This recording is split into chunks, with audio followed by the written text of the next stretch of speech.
जय श्री कृष्ण। ओम नमो भगवते वासुदेवाय।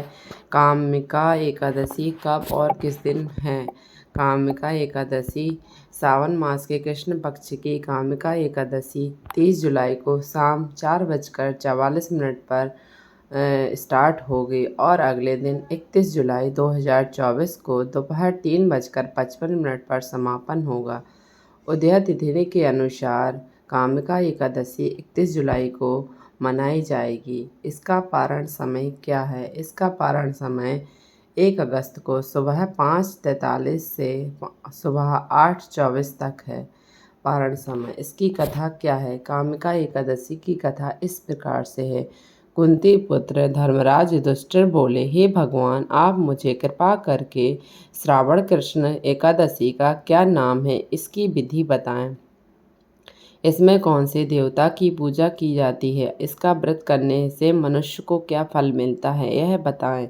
भगवान श्री कृष्ण ने कहा, हे युधिष्ठिर, इस एकादशी का वर्णन एक समय ब्रह्मा जी ने नारद जी के पूछने पर उन्हें सुनाया था, वही मैं तुम्हें सुनाता हूँ। ब्रह्मा जी ने कहा, हे नारद, श्रवण मास की कृष्ण पक्षी एकादशी का नाम कामिका एकादशी है। उसको सुनने मात्र से अनंत फल मिलता है। इस दिन शंख चक्र गदा पदधारी विष्णु भगवान का हरि माधव मधुसूदन आदि नामों से पूजन किया जाता है। गंगा काशी नैमिषारण्य और पुष्कर स्नान के फल से अधिक विष्णु भगवान के पूजन का फल होता है। जो पुण्य फल सूर्य व चंद्र ग्रहण व कुरुक्षेत्र और काशी में स्नान करने से, भूमि दान करने से, सिंह राशि के बृहस्पति में, गोदावरी और गंडक नदी में स्नान करने से प्राप्त होता है, वही फल विष्णु भगवान के पूजन से मिलता है।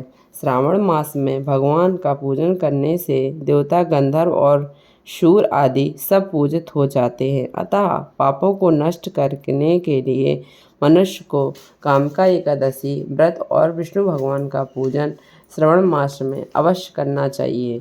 जो भक्त कामिका एकादशी का व्रत विश्वास से करते हैं तथा विष्णु का पूजन करते हैं, उन्हें व्रत का प्रभाव उनके सब देवों, किन्नरों, नागों, पितरों का पूजन हो जाता है। इसलिए मनुष्य को पापों से मुक्त पाने के लिए इस व्रत को इस विधि अनुसार या नियमानुसार करना चाहिए।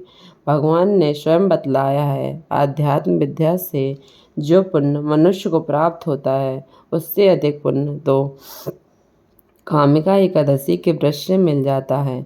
यह व्रत मनुष्यों को मरते समय नरक में जाने से बचाता है। इसके पुण्य प्रभाव से कोई योनि भी नहीं मिलती।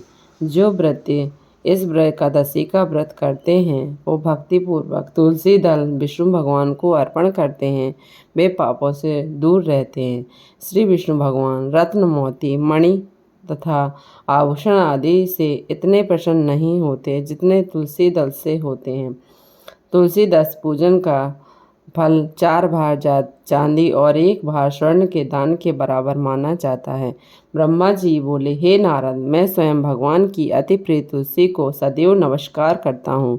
तुलसी को सींचने से मनुष्य की सब यातनाएं नष्ट हो जाती हैं। तुलसी के दर्शन मात्र से ही मानव के सब दुख का विनाश हो जाता है और शरीर से तुलसी के स्पर्श करने से ही मनुष्य शुद्ध हो जाता है। तुलसी जल के स्नान से प्राणी की समस्त बाधाएं और यातनाएं समाप्त हो जाती हैं।